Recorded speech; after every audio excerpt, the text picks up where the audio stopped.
Monde émotionnel, mental, spirituel. Chacun veut être parfait et fait semblant d'évoluer. Quoi de plus simple que de faire semblant d'aimer pour refouler sa perversité? À la fin, ce qui est caché est révélé et nul ne peut nier le monstre qu'il est. Si le monstre enfermé dans la crypte n'est pas libéré, alors il apparaît dans le monde manifesté. Quand le monstre est apprivoisé et vu tel qu'il est, alors il disparaît et l'ange est révélé. Donc pour le mental, qu'est-ce que ça veut dire? L'homme évolue du niveau animal au niveau angélique. Disons le niveau du saint, car les vrais anges ne descendent jamais dans le relatif. Il passe par des mondes émotionnels où les désirs et les passions s'expriment directement, provoquant violence et excès le plus souvent, par des mondes mentaux comme le nôtre, où l'émotionnel est refoulé et contrôlé entre guillemets par des règles mentales ou égrégores qui se battent et où l'émotionnel finit par sortir sous forme de conflits ou d'excès sadiques individuels ou collectifs pour ensuite atteindre le monde spirituel et évoluer dans des niveaux supérieurs jusqu'à dépasser le niveau humain et notre réalité.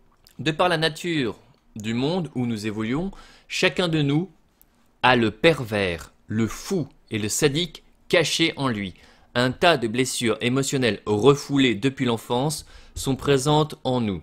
Cet aspect est bien caché sous les règles mentales, entre guillemets, pour la plupart des gens, et notre société se contente d'enfermer l'émotionnel blessé derrière des couches de, entre guillemets, règles.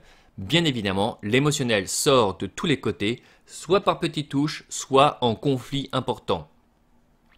Nous sommes tous soumis à cette éducation du refoulé. Si cet aspect est refoulé, alors le fou, le pervers ou le sadique apparaissent dans notre réalité, soit sous la forme de quelqu'un d'extérieur, soit dans des actions et des réactions incontrôlées chez nous. Si cet aspect est accepté, on peut avoir le choix, entre guillemets, conscient, de laisser ces aspects de nous-mêmes s'exprimer ou non, au lieu de les subir, et ensuite d'aller guérir ces blessures émotionnelles pour ensuite seulement se libérer du poids des règles du mental. Quand le couvercle du mental s'ouvre, alors le monde spirituel, au-delà du mental, peut s'ouvrir et en le parcourant vers le sans-forme, on peut accéder petit à petit au réel.